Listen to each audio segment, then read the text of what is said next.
Eu sou Mário Persona e essas são as respostas que eu dei aos que me perguntaram sobre a Bíblia.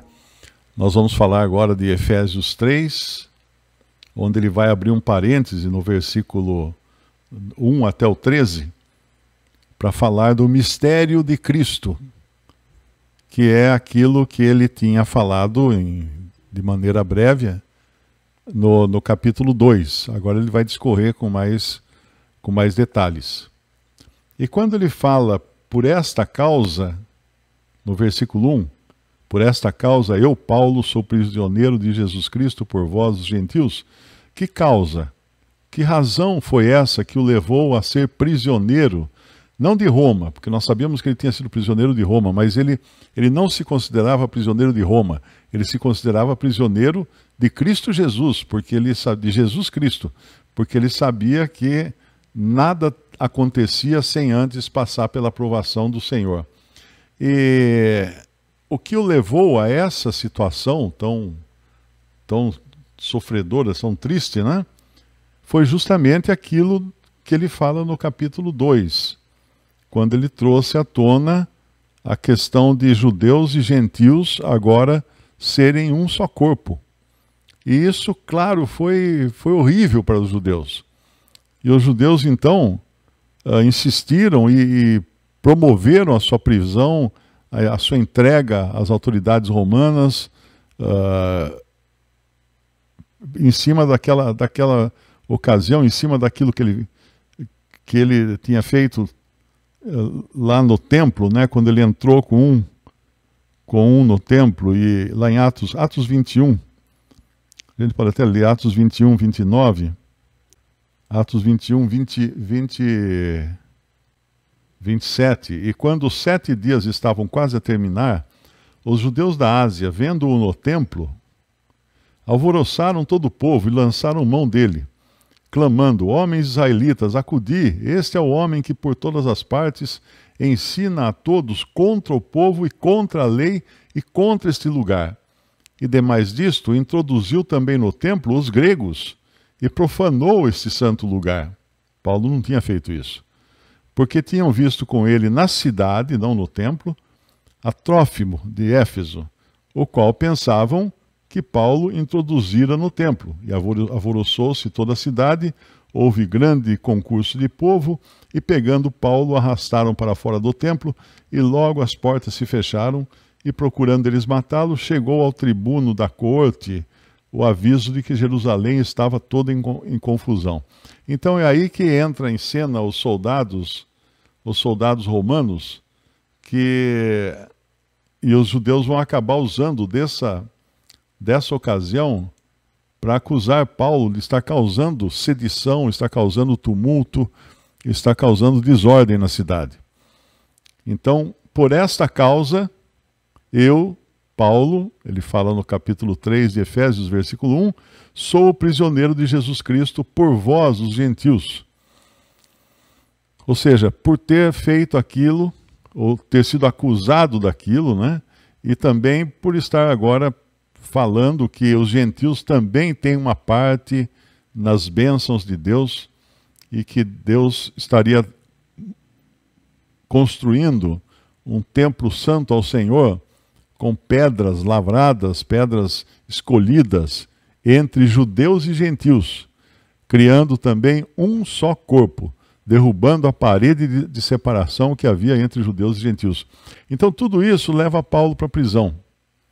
Mas também é na prisão que ele vai escrever suas cartas e vai nos abençoar muito com o seu ministério. E se nós voltarmos aqui no capítulo 3, versículo 2.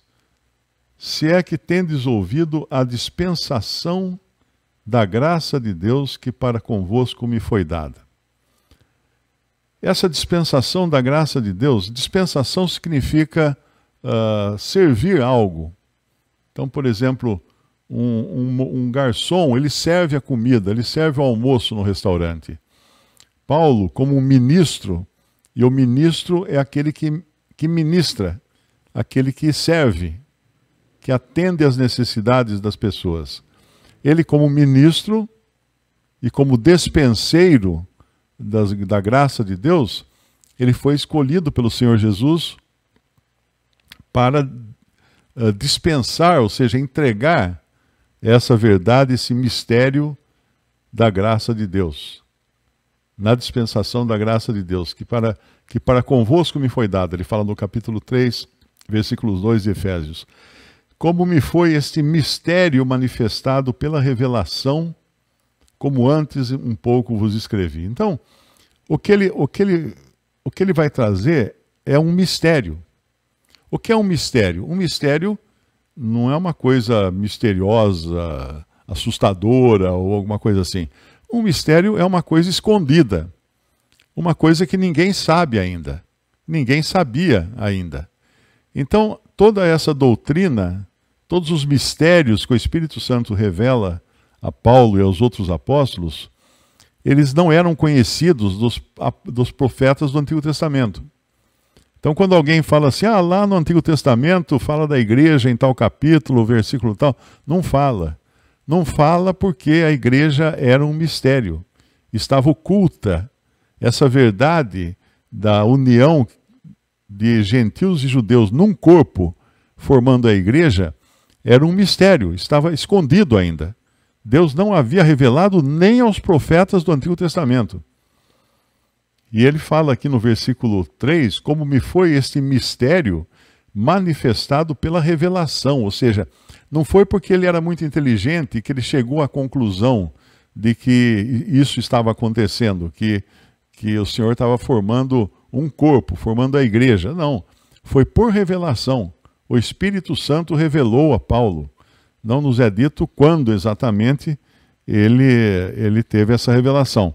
Mas ele fala do mistério algumas vezes na sua carta, em Efésios, e aqui ele vai falar um pouco mais. No capítulo 1, no versículo 9, ele já tocou no assunto, descobrindo-nos o mistério da sua vontade, segundo o seu beneplácito que propusera em si mesmo, de tornar a congregar em Cristo todas as coisas na dispensação da plenitude dos tempos, tanto as que estão nos céus como as que estão na terra. E ele vai até o versículo 14, falando desse mistério, que inclui a salvação dos gentios, que ouviram a palavra, e tendo nele crido, fostes selados com o Espírito Santo da promessa, o qual é o penhor da nossa herança para a redenção da possessão adquirida para louvor da sua glória. Então tudo isso aqui estava embutido no mistério que tinha sido revelado agora a Paulo, não é? Que não tinha sido revelado antes aos profetas do Antigo Testamento. Ele vai falar também, lá no capítulo 1, também no versículo 22, ele menciona outra vez esse mistério. Sujeitou todas as coisas a seus pés e sobre todas as coisas o constituiu cabeça da igreja, que é o seu corpo, a plenitude daquele que cumpre tudo em todos. Então, ninguém sabia disso. E ninguém, mesmo os cristãos da época, não sabiam dessa verdade do corpo de Cristo, porque era um mistério que estava sendo revelado agora, excepcionalmente, a Paulo.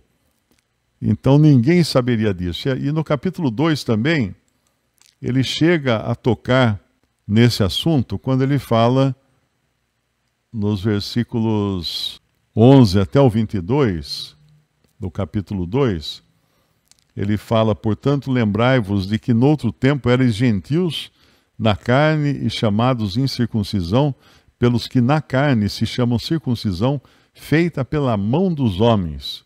Naquele tempo estáveis sem Cristo, separados da comunidade de Israel, estranhos às alianças da promessa, não tendo esperança, sem Deus no mundo. E, no entanto, eles seriam agora abençoados, sendo incluídos nesse mesmo corpo, e que o Senhor iria fazer, como fala no capítulo 2, versículo 14, aliás. Ele é a nossa paz, o qual de ambos os povos fez um, e derrubando a parede de separação que estava no meio, na sua carne desfez a inimizade, isto é, a lei dos mandamentos, que consistia em ordenanças para criar em si mesmo dos dois um novo homem, fazendo a paz, e pela cruz reconciliar ambos com Deus em um corpo, matando com ela as inimizades. Então tudo isso era completamente novo, era novidade. Uma novidade que, infelizmente, muitos cristãos de hoje não conhecem. Não conhecem. Ele vai falar no versículo 4, por isso, no versículo 3 ele falou, né, como me foi esse mistério manifestado pela revelação, como antes um pouco eu vos escrevi. Quando? No capítulo 1 e capítulo 2, ele escreveu um pouco sobre o assunto. Por isso, versículo 4, quando ledes, podeis perceber a minha compreensão do mistério de Cristo. Do mistério de Cristo. E agora vem no versículo 5, ele vai falar uma coisa muito importante. O qual mistério, noutros séculos não foi manifestado aos filhos dos homens, como agora tem sido revelado pelo Espírito aos seus santos apóstolos e profetas. Que profetas? Profetas da igreja. Que apóstolos? Apóstolos da igreja. Não são profetas do Antigo Testamento porque eles não sabiam de nada disso. Você pode ler o Antigo Testamento e você pode, às vezes, até aproveitar com sombras e figuras que representam, né, exemplificam o que seria a igreja. Mas quem escreveu aquilo não entendeu o que escreveu, porque não tinha sido revelado. Então você vê, por exemplo, você pega em Gênesis, você vê Adão e Eva, é uma figura da igreja. Adão representando Cristo, que assume o lugar de queda, né, junto por amor de Eva, que é a sua esposa. Isso era uma bela figura também da igreja, de Cristo e a sua noiva, e a sua esposa depois, que é a igreja. Mas o máximo que dá para você ver são figuras, são sombras.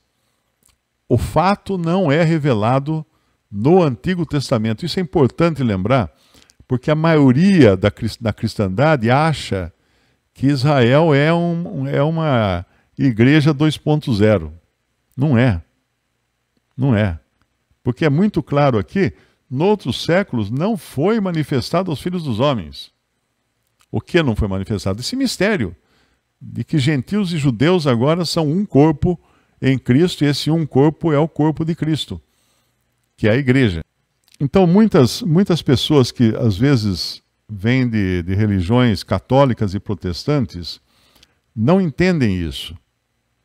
Porque lá eles ensinam, inclusive, que a palavra igreja pode ser encontrada também referindo-se a Israel. E é um fato, porque a palavra igreja vem de eclésia, do grego eclésia. Eclésia significa reunião de pessoas, aglomeração de pessoas, assembleia de pessoas, conjunto de pessoas. Isso é o significado de eclésia. Então, quando você vai lá em Atos, capítulo 7, por exemplo, Atos 7, versículo 38, você vai encontrar a eclésia referindo-se a Israel. Ué, mas você não acabou de falar que a igreja não aparece no Antigo Testamento? Não aparece. A palavra eclésia no grego aparece na versão grega do Antigo Testamento falando de Israel. No capítulo 7 de Atos, versículo 18, diz assim: este é o que esteve entre a congregação. Essa palavra congregação é eclésia, lá em Atos. Esse é o que esteve entre a congregação no deserto, com o anjo que lhe falava no Monte Sinai e com os nossos pais, o qual recebeu as palavras de vida para nos dar. Então aqui ele está falando de Israel, mas está chamando Israel de eclésia. Como é que pode? Porque eclésia é um termo genérico que significa uma agremiação, uma reunião. Esse é o que esteve entre a congregação no deserto, com o anjo que lhe falava no Monte Sinai e com nossos pais, o qual recebeu as palavras de vida para nos las dar. Congregação é eclésia, no grego. Aí em Atos, o Atos foi escrito em grego. E aí está usando o termo eclésia, que nós entendemos como igreja, para falar de Israel. Então muitos cristãos se valem desse argumento para dizer o seguinte: não, mas veja que lá em Atos está falando de Israel e está usando o termo igreja, então a igreja é Israel. Não, e eu vou mostrar por que não. Se você for para Atos 19, versículo 32, você vai encontrar a igreja fazendo arte aí. Você vai falar, ué, o que a igreja está fazendo aí? Né? Atos 19, versículo 32, olha. Uns, pois, clamavam de uma maneira, outros de outra, porque a igreja era confusa, a eclésia era confusa, e os mais deles não sabiam por que causa se tinham ajuntado. Na realidade, no original aí, esse ajuntamento, em grego é eclésia, porque é um ajuntamento de pessoas. Então, eclésia aparece como o ajuntamento de pessoas da igreja, corpo de Cristo, aparece como o ajuntamento de pessoas de Israel, no Antigo Testamento, e aparece com o ajuntamento de pagãos, aqui em Atos capítulo 19, mas que não tem nada a ver com a igreja também, nós sabemos disso, né?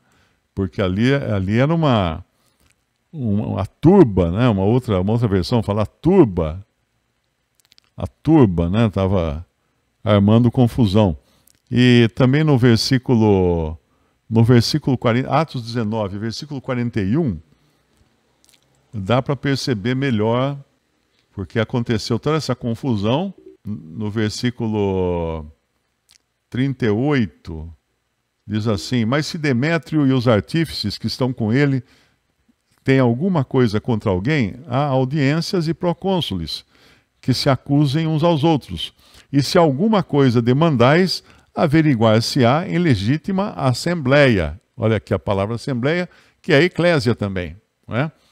Na verdade, até corremos perigo de que por hoje sejamos acusados de sedição, isso aqui os gregos falando, né? Não havendo causa alguma com que possamos justificar esse concurso. E tendo dito isso, despediu a eclésia, a assembleia. Que eclésia? A igreja? Não, aquela aglomeração de pessoas que estavam ali revoltadas com os cristãos, que viram que eles iam perder a boquinha de vender miniaturas da deusa Diana, do templo da deusa Diana. Porque de repente agora tinha alguns ali pregando que havia um outro Deus, que era Jesus. E então eles temiam perder a sua renda, né? O seu ganha-pão. Mas então, voltando lá para Efésios, no capítulo 3 de Efésios, então que fique bem claro isso que Paulo fala, o qual noutros séculos não foi manifestado, esse mistério não foi manifestado aos filhos dos homens, como agora tem sido revelado pelo Espírito, não foi uma conclusão que alguém chegou, pelo Espírito, aos seus santos apóstolos e profetas. Quem são esses apóstolos e profetas? Os apóstolos e profetas da igreja, aqueles que Efésios 4 vai falar que Cristo subindo ao alto, depois de ressuscitar, deu uns para apóstolos, e outros para profetas, e outros para evangelistas, e outros para doutores, para pastores, e outros para doutores. Então esses apóstolos e profetas são esses que formaram no capítulo anterior, vocês lembram disso? Capítulo 2, eles são o alicerce. No capítulo 2, versículo 19, assim que já não sois estrangeiros nem forasteiros, mas concidadãos dos santos e da família de Deus, edificados sobre o fundamento dos apóstolos e dos profetas. Que apóstolos e profetas? Da igreja, os dons dados à igreja, de apóstolos e profetas. De Jesus Cristo, de que Jesus Cristo é a principal pedra da esquina, no qual todo edifício bem ajustado cresce para templo santo no Senhor, no qual também vós juntamente sois edificados para a morada de Deus em espírito. Então, esses apóstolos e profetas são dois dons exclusivos da igreja e exclusivos do princípio da igreja, porque eles foram dados para formar o alicerce. Então, quando você vê, eu falei bastante aqui do alicerce de pedra, né? escolhe-se uma pedra com um ângulo reto, que é a pedra de esquina, a pedra principal, que fala aqui no versículo 20 de Efésios 2, porque a partir dela vão sair as linhas que irão definir para que lado irão as outras paredes ou os outros alicerces da casa. E essa pedra angular, 90 graus, ela vai unir uma parede que vem de um lado com outra parede que vai para o outro, que foi o que Cristo fez. Ele pegou dois povos, ele pegou os judeus e pegou os gentios e criou essa união de um só povo em cima da pedra angular, que é ele. Agora, muito importante entender isso. Não existem mais apóstolos, não existem mais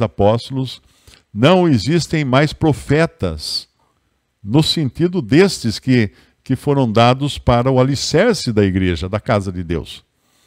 Porque quando a gente faz uma construção e usa um alicerce de pedra, depois você não usa pedras de alicerce, que geralmente são pedras grandes, para colocar nas paredes. Porque elas não são adequadas para as paredes, elas são boas para segurar a estrutura toda. Então, se você encontrar alguém por aí que se declarar apóstolo, bom, a menos que ele tenha 2000 anos de idade, se ele realmente falar que é apóstolo, você pergunta qual o suplemento de vitaminas que ele toma, porque deve ser coisa maravilhosa, né? Vai viver assim, né? 2000 anos, porque realmente não tem mais apóstolos. E profetas, no sentido desses que receberam a revelação para a formação da igreja, também não tem. Tem o profeta hoje no sentido de quem profere a palavra de Deus. Por isso que na reunião da Assembleia, quando reunidos, a ordem é: falem 2 ou 3 profetas e os outros julguem. Quem são esses profetas? Os que falam, os que trazem o ministério, os que trazem a palavra. Mas eles não estão revelando coisas inéditas. Eles estão simplesmente apresentando aquilo que já foi revelado na palavra de Deus que nós temos hoje, que é a Bíblia. Ok? Então, para onde eu vou agora? Capítulo 3 de Efésios. Capítulo 3 de Efésios, o qual nos séculos não foi manifestado aos filhos dos homens, como agora tem sido revelado pelo Espírito aos seus santos apóstolos e profetas. Então, se alguém disser que a igreja existia no Antigo Testamento, é bobagem. E infelizmente é o que dirão os católicos, a quase totalidade deles, e uma grande parte dos protestantes, que acreditam que o tempo de Israel já foi e agora é a igreja que tomou lugar de Israel. Não tomou lugar nenhum. A igreja não é sucessora de Israel, a igreja é algo novo, como eu já falei, 2 povos unidos agora num terceiro povo, que tinha dos judeus, tinha gentios, e agora tem igreja de Deus. Eu já ouvi o argumento de que a igreja é o Israel de Deus, porque tem uma passagem que realmente Paulo fala do Israel de Deus, é Gálatas capítulo 6, versículo 16, ele fala assim: e a todos quantos andarem conforme esta regra, paz e misericórdia sobre eles e sobre o Israel de Deus. O que é o Israel de Deus? Eram os judeus que se converteram a Cristo, mas que hoje são identificados como igreja. Esse era o Israel de Deus. Os gentios não eram de Deus. Ele não podia falar os pagãos de Deus, ele não podia falar isso. Mas ele podia falar o Israel de Deus, porque era o povo de Deus do Antigo Testamento, que agora em Gálatas estava convertido a Cristo e agora era a igreja. Visite respondi.com.br. Também 3minutos.net. Baixe os e-books ou adquira os livros.